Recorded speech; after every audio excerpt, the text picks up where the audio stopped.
Bendecidos mis hermanos, aquí estamos un día más en Retando Paradigmas. Déjame buscar esto aquí. Esto es un video rapidito en respuesta a la respuesta que hizo Winston Medina al video que yo hice ayer. Parece que le herí los sentimientos y pues le dio, salió con una rabieta de niña ofendida.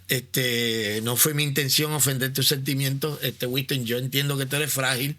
Pero vamos a lo sustantivo, vamos a lo verdaderamente sustantivo, lo verdaderamente importante. Antes de continuar, quiero que todos ustedes, si pueden, parece que Winston está pasando una situación económica bastante triste, bastante lamentable, porque él ahora exige que si yo quiero que él responda a un video, yo le tengo que pagar. Dime, Winston, ¿cuánto es que tú necesitas que yo te pague? Porque yo no quiero que tú te quedes sin comer. Dios me libre que yo vea a una persona y yo no le ofrezca. Dime cuánto tú necesitas, Winston, para que yo te mando el dinero. Dime cómo te puedo hacer llegar el dinero, porque si te hace falta, yo te mando el dinero. Yo no tengo ningún problema con ayudar al necesitado. ¿Cuánto tú quieres, Winston, que te paguen por responder al video? Porque no pusiste la tarifa. No pusiste la tarifa. Hermanos, la realidad de todo esto es que, pues, claro, no se puede, ¿sabe que como dice la canción? No se puede corregir a la naturaleza. Palo que nace doblado jamás su tronco endereza. Así que vemos cómo Winston, pues, se fue corriéndole a la discusión porque él no puede contestar las preguntas que yo le hice dentro del video que le dejé, que de hecho voy a subirlo fuera del vivo para que ustedes lo puedan ver entonces sin tener que ver la hora y media de vivo que tuvimos, sino que voy a solamente a subir ese video porque Winston Medina le tiene miedo a ese argumento. ¿Ok? Ahora está enfrascado en una discusión con el profesor de griego, con el señor Daniel Hernández. Está enfrascado en una vaina ahí por el verso, porque recordemos que Winston es un torcedor de las escrituras, confeso.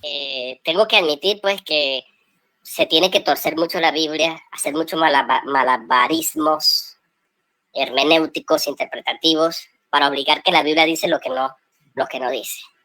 Entonces, pues está torciendo el texto, mientras en el argumento que estaba teniendo conmigo dijo que Caifás, que Pilatos, que los soldados estaban envueltos en aquello de que Dios, cuando Jesús dijo, Padre, perdónalo porque no sabe lo que hace, ahora dice no, que eran los 3 gatos que habían ahí crucificándolo. Dios tiene que decirle a Herodes en el día del juicio, bienvenido Herodes, eres una eminencia. Te libré de responsabilidad porque la culpa es mía nada más. Todo el pueblo de Israel, sin excepción, que participó y estaban ahí, crucifícale, animando a que se diera el juicio, se ganaron la salvación. No son responsables del juicio. No los voy a condenar por esto. Los soldados romanos, ustedes, señores soldados romanos, ¿saben qué? Están libres de responsabilidad. Y Pilato, bueno, si no se arrepintió en el futuro, ¿verdad? Pero vamos a suponer que Pilato no se haya arrepentido. De todas maneras, ese pecado, al menos ese pecado, aunque no se salven ninguno de ellos, pero al menos Dios va a decir, no, ese pecado no te lo voy a tomar en cuenta. Y si no eran culpables, tengo un texto para demostrarte que sí eran culpables. Cuando Cristo ahora dice, Padre, no les tomes en cuenta, o sea, perdónales porque no saben lo que hacen.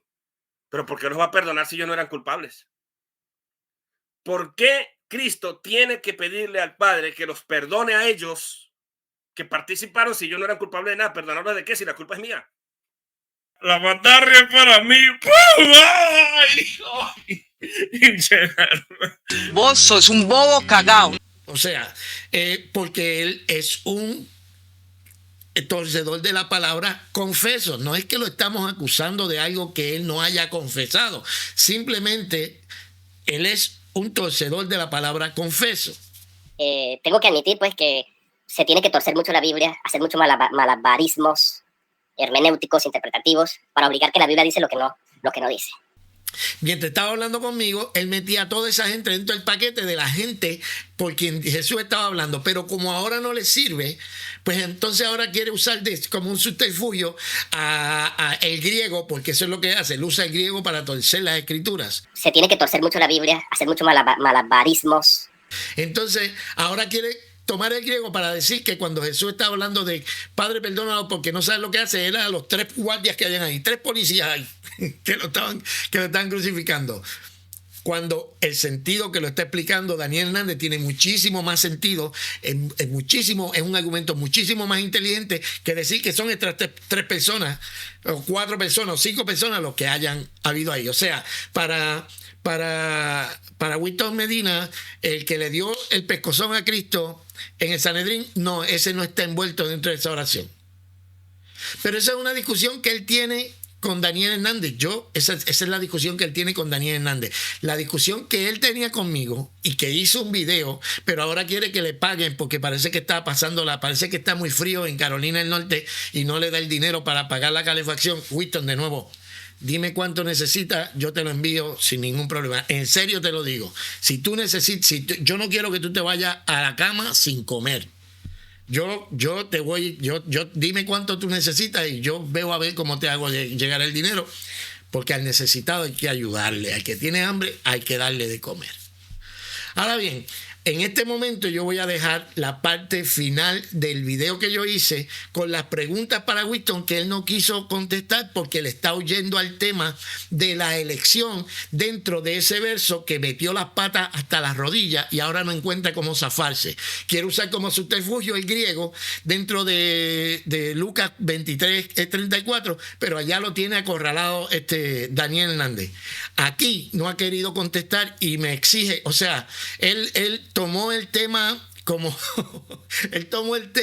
rehén y él me ha pedido un rescate por el tema. Él me ha dicho, si tú quieres que yo conteste tu pregunta, tú me tienes que pagar. De nuevo, Winston, ¿cuánto necesitas? Dime cuánto dinero necesitas y yo con mucho gusto te lo hago llegar. Porque al necesitado, al hambriento, hay que darle de comer. Aquí dejo ahora que entre el video. Voy a poner ahora el video de las preguntas que yo hice. Dime cuánto es, Winston, para que conteste la pregunta y te haga 2 o 3 pesos. Ahora, la pregunta es, ¿Dios oyó a su hijo? Antes de que el Señor conteste, yo quiero traer como una prueba. Cuando Lázaro cuando Cristo fue a traer de la muerte a Lázaro, él hizo una oración frente a la tumba y dice, entonces quitaron la piedra, Jesús alzó los ojos y dijo, Padre, te doy gracias porque me has oído. Yo sabía que siempre me oyes. Así que la pregunta más bien sería más o menos retórica. La pregunta es si el Padre oyó a Jesús. Cuando Jesús estaba diciendo, Padre, perdónalo porque no saben lo que hacen, la pregunta es más bien retórica, porque sabemos que todo lo que el Hijo pida, el Padre lo va a escuchar, ¿verdad? Entonces me tendrían que explicar los calvinistas, y en este caso el señor Medina, ok, Dios escuchó al Hijo, lo oyó, y lo que es más importante, no si lo oyó. La pregunta sería entonces, ¿Dios le contestó afirmativamente al Hijo la petición que hizo? ¿Le contestó al Hijo la petición que el Hijo hizo? El Hijo dijo, Padre, perdónalos porque no saben lo que hacen. Tendremos que asumir que Jesús está hablando de matar al Hijo de Dios. ¿Ok? Porque tampoco es que Jesús fue muy específico y decirle, Padre, perdónales este pecado, sino que le dijo, perdónalos porque no saben lo que hacen. Asumimos que está hablando de asesinarlo a él. Ahora, la pregunta que yo le hago es, primero, ¿Dios oyó al Hijo? Segundo, si Dios oyó al Hijo, ¿Dios le contestó afirmativamente al Hijo o no le contestó afirmativamente al Hijo? ¿O Dios todavía le toma en cuenta ese pecado a todas las personas que estuvieron involucradas que usted mismo mencionó? Esa es la pregunta. Tercera pregunta. ¿Estaba ordenado desde antes de la fundación del mundo que el Hijo perdonara a Herodes, a Pilato, a los gentiles y al pueblo de Israel? Estaba predeterminado antes de la fundación del mundo que ese crimen que se cometió contra Cristo no se le tomara en cuenta a esas personas ¿Estaba predeterminado o fue que el hijo sorprendió al padre con esa petición? Esa es otra pregunta. Te la vuelvo y te la repito. ¿Dios oyó la oración del hijo? ¿Sí la oyó o no la oyó? Si la oyó, respondió afirmativamente, o sea, Dios le perdonó ese pecado. Vamos a olvidarnos de todo demás pecados, solamente el pecado de matar a Cristo. Dios se lo perdonó, no se lo tomó en cuenta, no van a ser juzgados por ese pecado. Si se lo contestó afirmativamente, entonces tendrías que decirme que Dios entonces no tomó en cuenta ni a Herodes, ni al pueblo, ni a Pilato, ni a los guardias que estaban ahí, ni a nadie, incluyendo a Judas, by the way. Tenemos que poner a Judas también porque él también estuvo envuelto en esta cuestión junto con el Sanedrín. ¿Ok? La pregunta es, la próxima pregunta, ¿estaba ordenado por Dios que eso pasara así? ¿Estaba ordenado por Dios de que ellos no fueran responsables por la muerte de Cristo? Porque acuérdate que está diciéndole al pueblo de Israel. El pueblo de Israel fue el que desechó a Cristo. Entonces la Biblia dice que a los suyos vino y los suyos no le recibieron. Entonces Jesús pidió perdón para ellos. La pregunta mía es, ¿estaba ordenado que el pueblo de Israel no iba a tener responsabilidad en cuanto a eso? Porque el hijo pidió perdón por él. Esas son las preguntas que se desprenden de tu afirmación. ¿O fue que el hijo sorprendió al padre con aquella oración que hizo? ¿Será que el padre se quedó rascándose la cabeza y ahora qué yo hago? Porque ahora el hijo me pide esto y eso yo no lo había ordenado antes de la fundación del mundo. ¿Ahora qué hago?